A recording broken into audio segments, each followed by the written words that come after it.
지난달 27일 자동차 등의 관세를 다시 25%로 올리겠다는 트럼프 대통령의 갑작스런 SNS 메시지.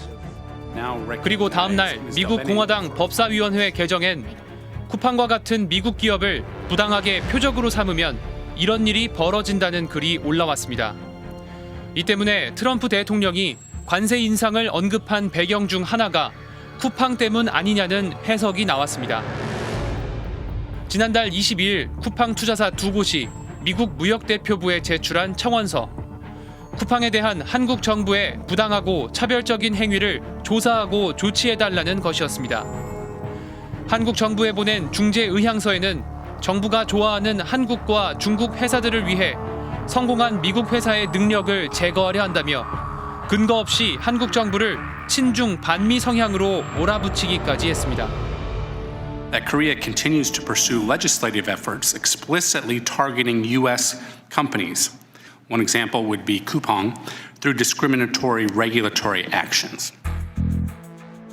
JD 벤스 미국 부통령이 김민석 국무총리와 면담에서 쿠팡 등 미국 기술 기업들에 불이익을 주는 조치를 하지 말라고 했다는 외신 보도가 나오기도 했습니다.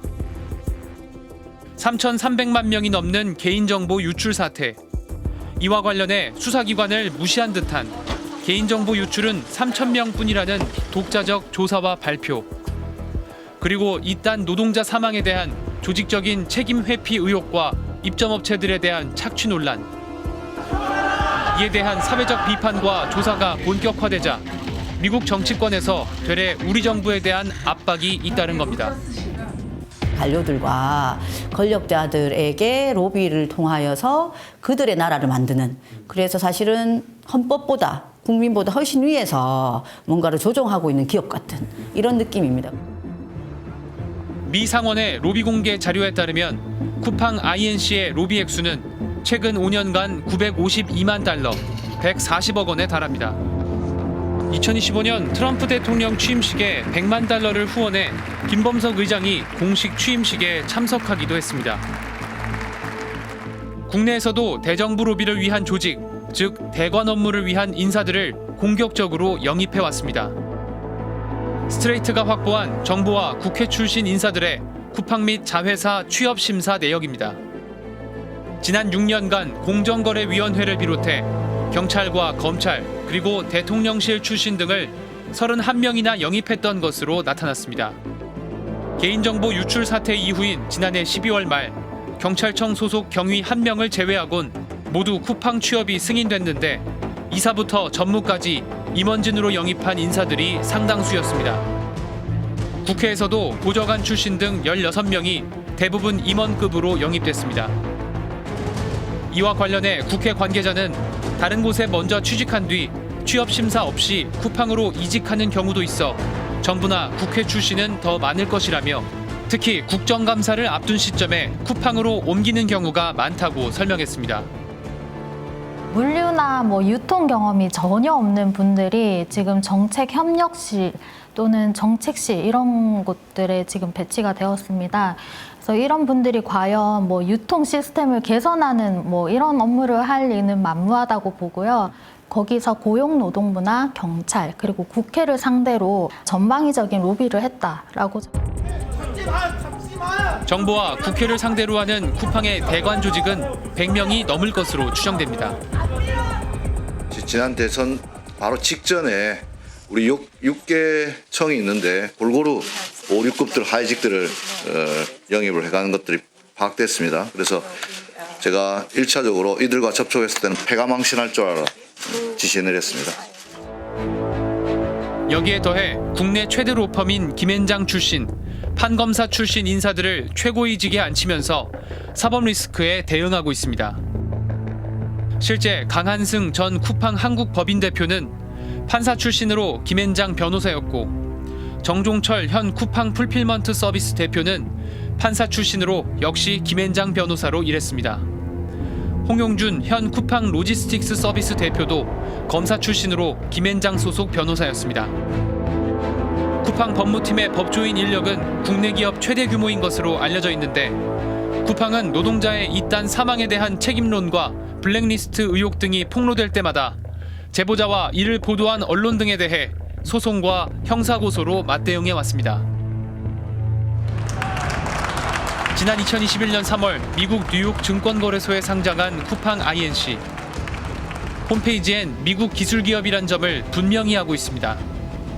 미국 국적자인 창업주 김범석 의장은 모회사인 쿠팡 INC 지분 의결권의 74.3%를 보유하고 있어 절대적인 권한을 행사하는데 한국 쿠팡에 대해선 지난 2021년 모든 공식 직책에서 물러나 책임은 전혀 지지 않는 구조가 됐습니다. 최근 쿠팡 전직 간부의 제보로 밝혀진 노동자 사망에 대한 김범석 의장 등 쿠팡 경영진의 조직적인 책임 은폐 정황까지 거의 모든 수익을 한국에서 올리고 있으면서도 미국 회사임을 강조하며 한국의 법과 제도를 무시하는 태도에 쿠팡에 대한 국민적 분노는 더욱 확산되고 있습니다. 쿠팡에 대한 여론이 악화되면서 한때 쿠팡 이용자들이 회원에서 탈퇴하는 이른바 탈팡 움직임이 일부 나타나기도 했습니다.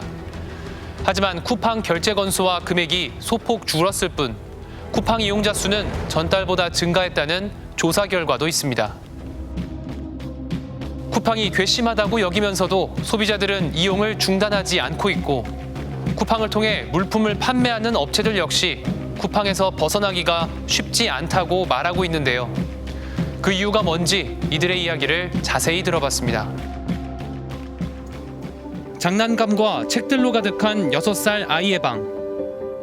이런 것도 다 쿠팡에서 샀어요. 여기 있는 물건들 중에 네. 쿠팡에서 한 게 몇 퍼센트 된다고 보세요? 여기서요? 70%? 육아와 일을 함께하는 워킹맘 입장에서 쿠팡의 로켓 배송을 외면하기는 쉽지 않습니다. 다음 날 아침 7시 정도에 배송이 되니까 미처 뭐 챙기지 못했던 아이 뭐 준비물이나 아니면 육아용품 같은 거, 그런 거에 있어서 너무 편리하죠. 육아랑 같이 일하기가 너무 힘든데 그때 쿠팡 이용하면은 손쉽게 제가 원하는 물건들 바로 집 앞에 오니까. 개인정보 유출 사태를 목격하면서 쿠팡을 끊을까 고민했지만 끝내 탈팡은 하지 못했습니다. 신용카드 이런 게 등록되어 있다 보니까 혹시나 뭐 해외 결제가 되지 5결제가 되진 않을까 이런 생각을 했는데 그래서 좀 찝찝해서 통관번호만 바꿨습니다. 탈퇴하지 않은 이유는 그럼에도 불구하고 제 일상 속에서 쿠팡이 너무 편리해서. 월 8,000원의 로켓 배송과 무료 반품 혜택을 받고 OTT 쿠팡 플레이와 배달앱 연계 서비스까지 이용할 수 있다 보니 쉽게 탈퇴를 하지 못합니다. 쿠팡을 제외하면 이제 그런 서비스를 제공하고 있는 유통기업들이 없다 보니까 봉쇄 효과 또는 락인 효과라고 하는데 이 플랫폼은 이제 오프라인과는 다르게 한번 쓰기 시작하면 이제 그걸 소비자들이 다른 플랫폼으로 옮겨가기가. 쿠팡에 입점한 업체들의 사정도 들어봤습니다. 10여 년 전 쿠팡 초창기부터 입점했던 한 식품업체. 저렴한 수수료에 끌려 쿠팡 입점을 시작했고 판매량도 늘렸지만 점차 수수료가 올라갔습니다. 쿠팡에서 매입을 많이 해서 마진이 많이 남는다고 판단을 했어요. 처음부터 말하자면 악하게 그렇게 하질 않았거든요. 이제 15% 뭐 수수료를 이렇게 시작을 하다가 18%, 24%, 어느 순간에 이제 30% 이렇게 쭉쭉쭉 올라가더라고요. 광고비 등 각종 명목으로 사실상 반강제로 떼어가는 돈도 점점 늘어났다고 합니다. 오래된 업체 같은 경우에는 그전 매출의 10%를 펀딩을 해야 됩니다. 무슨 말이냐면은 1억을 쿠팡에서 매입을 했으면은 1,000만 원의 광고비를 진행을 해야 됩니다. 무조건? 네, 무조건입니다. 실시간 최저가 보장, 체험단 후기 행사 등에 들어가는 비용도 입점업체에 청구됐고 전화와 메일로 독촉하는 건 물론 직접 찾아와 돈을 걷어가기도 했다고 합니다. 전화를 했는데 안 받고 하잖아요. 얘네들이 돈 받으러 옵니다.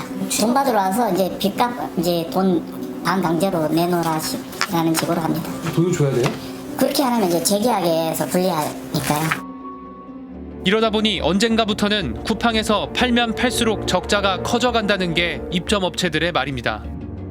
얼마를 팔아갖고 얼마를 남겼냐고 이렇게 계산을 해보니까 36억을 팔았는데 1억 8천이 남았어요. 저희가 1년에 8억 이상이 고정비가 나가야 돼요. 저희는 마이너스가 된 거죠. 그런데도 쿠팡 입점을 중단하지 못하는 이유는 뭘까? 공장도 좀 사람들을 많이 뽑아놓고 그 쿠팡이 나가는 그 물량대로 다 이렇게 딱 맞춰놨는데 저희가 퇴점을 한꺼번에 해보면 이제 실업자가 또 많이 생기니까. 매출 절반 이상이 쿠팡에서 나올 정도로 이미 의존도가 커질 대로 커져서 손해를 보더라도 버틸 수밖에 없다는 겁니다. 제한 식품 특성상 거의 남지 않더라도 이쪽으로 어느 정도 판매는 해야 되거든요. 소비층이 이제 육아를 하는 어머니들이 많다 보니까 그래서 저희는 쿠팡을 빠질 수가 없는 거죠. 쿠팡은 초기 막대한 적자를 감수하면서도 소비자에겐 배달비 무료 정책을 유지했고 입점업체에겐 저렴한 수수료만 물리면서 시장을 급속하게 장악해 나갔습니다.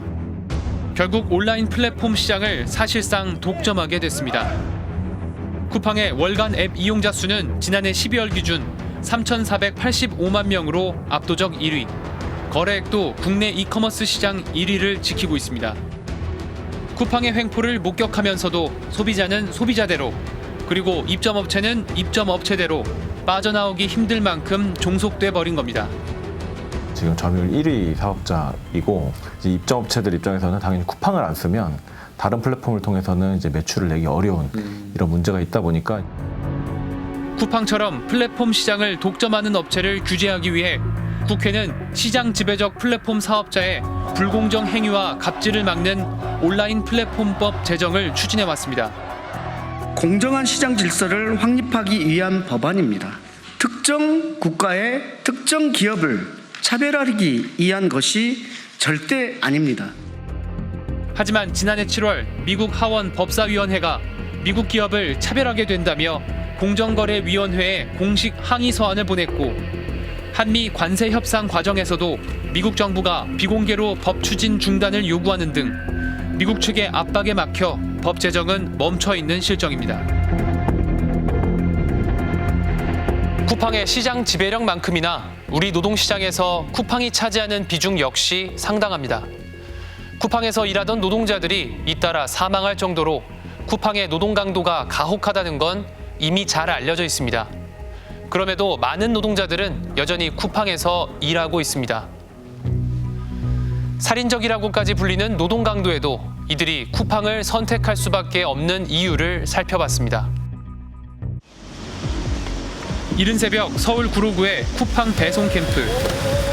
차량이 다니는 건물 앞 도로 위에서 트럭 수십 대가 뒤엉킨 채 배송 기사들이 물건을 싣고 있습니다. 내일 없어요. 엄청 위험한데 2년째 시장이 안 돼요. 대형 트럭이 저 롤테인을 친 적도 있어요. 큰 날라가 잘못하면 사람 다칠 뻔한 적도 있고 너무 위험해요. 도로 위에서의 작업, 위험천만하지만 배송 시간에 쫓기다 보니 자리가 생길 때까지 기다릴 수도 없습니다. 기다렸다 안에 들어가서 해도 되는 거 아니야? 나오고? 이게 아침에 커트라인 시간이 있어가지고요. 이게 세계 배송 맞추려면 이렇게밖에 못 한다는 거네요? 이것도 이제 또 많이 뛰어다녀야 돼요. 도로 점유는 불법인데다 노동자들이 위험에 노출돼 있는데도 회사 차원의 관리는 없어 보였습니다. 이 택배 법이 안 해요. 네. 아유, 이거 찍지 마시라고요. 밖에서 일하다 사고 나면 책임을 누가 지는 거예요? 그래서는 이야기해 드릴 수 없어요. 누가 허락 받고 여기서 이렇게 영업하시는 건가요? 이곳에서 물건을 싣고 배송에 나선 새벽 배송 기사를 따라가 봤습니다. 영하 12도의 강추위가 덮친 새벽 3시. 배송 물품들을 들고 달리고 쉴 새 없이 계단을 오르내립니다. 내가 못 따라가. 이 배송기사는 쿠팡의 자회사가 위탁 계약한 택배 대리점 소속이어서 노동자가 아닌 개인 사업자로 분류됩니다. 따라서 노동법의 보호도 받지 못한 채 장시간 노동에 시달리고 있습니다. 수수료는 자꾸 오르고 단가는 자꾸 내려가고 일은 점점 힘들어지고 그렇게 계속 부딪혀 주는 거예요. 휴무도 다 잘라버리고. 이날 처리해야 할 새벽 배송만 500여 건. 아침 7시까지 마치지 못하면 계약이 해지되는 클렌징 시스템 탓에 잠시 숨 고를 틈도 없습니다. 몸 어느 한 군데에 성한 곳이 없지만 그래도 당장에 생계가 걸려 있어 그만둘 수도 없습니다. 돈을 벌고 살아야죠.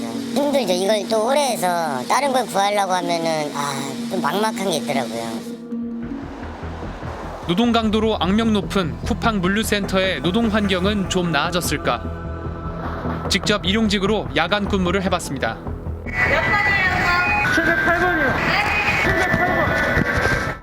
끊임없이 들어오는 물품을 내리고 분류해서 다시 싣는 단순 작업의 반복.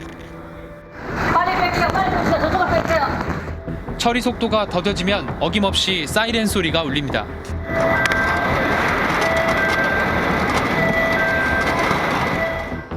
세 시간 반 만에 주어진 30분의 휴식 시간. 하지만 앉아서 쉴 곳조차 마땅치 않습니다.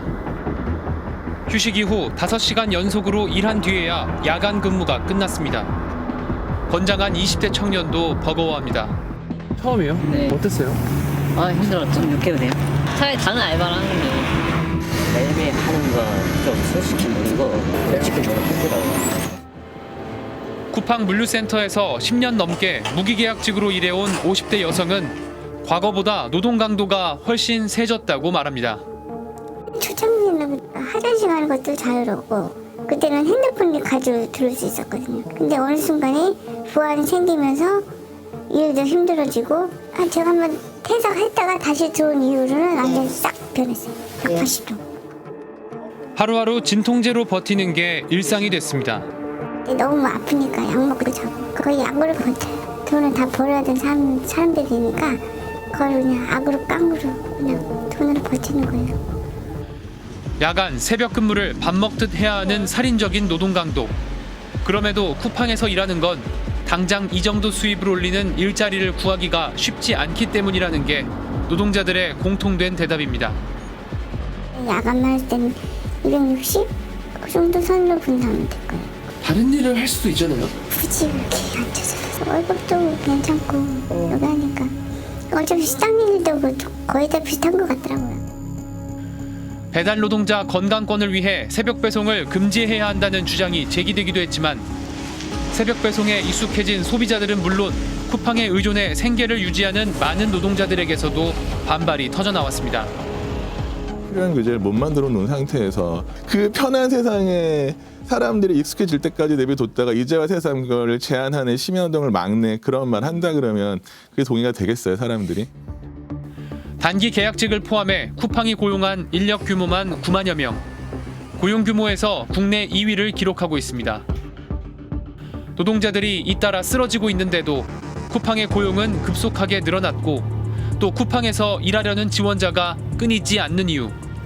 우선 우리 노동시장 자체가 안정적인 일자리 대신 일용직과 단기 계약직을 양산하는 구조적 문제점을 안고 있다는 지적이 나옵니다.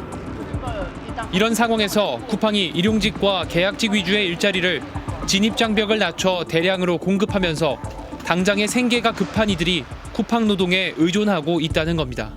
이게 그렇게 생각하는 사람의 잘못이라기보다는 그만큼 너무 안 좋은 일자리가 많기 때문에 사실 벌어진 일이기도 하거든요. 갈아 넣은 만큼 돈을 받으니까 괜찮다라고 평가할 수 있을지 모르겠지만 그게 뭐 5개월이고 6개월이고 1년이고 10년이고 일한다고 생각을 해보면 불가능한 굉장히 나쁜 건데 쿠팡은 자신들의 성장을 따라올 수 없는 혁신의 결과라고 말하고 있습니다. 하지만 지난 2020년부터 5년간 사망, 부상 등 직장 내에서 발생한 사고는 주식회사 쿠팡이 9,915건으로 가장 많았고 쿠팡의 물류와 배송을 담당하는 자회사 2곳에서도 총 7,000건이 넘었습니다. 쿠팡이 혁신 경영이라고 얘기하잖아요. 과연 혁신인가 이것이. 혁신이 아니라 결국은 노동자들의 생명을 갉아먹는 노동을 통해서 더 빠른 속도 경쟁에서 이겨서 결국 더 많은 독점 이렇게 되는 것이기 때문에 쿠팡의 초고속 성장을 떠받치며 희생해온 노동자의 건강권. 이익 추구만을 위해 이 희생을 계속 방치한다면 더 많은 노동자, 더 많은 국민의 안전이 위협받을 수 있습니다. 국가가 해야 되는 거는 과도한 노동이라는 것이 사람의 건강을 해치는 것이고 그런 것들은 적절히 통제가 돼야 된다라고 당당하게 말해줘야 되는 거예요. 과로할 거야, 과로할 자유를 줘라고 할 때 그래 밤새 과로하다 너 죽어 라고 두는 게 국가가 할 짓은 아닌 거죠.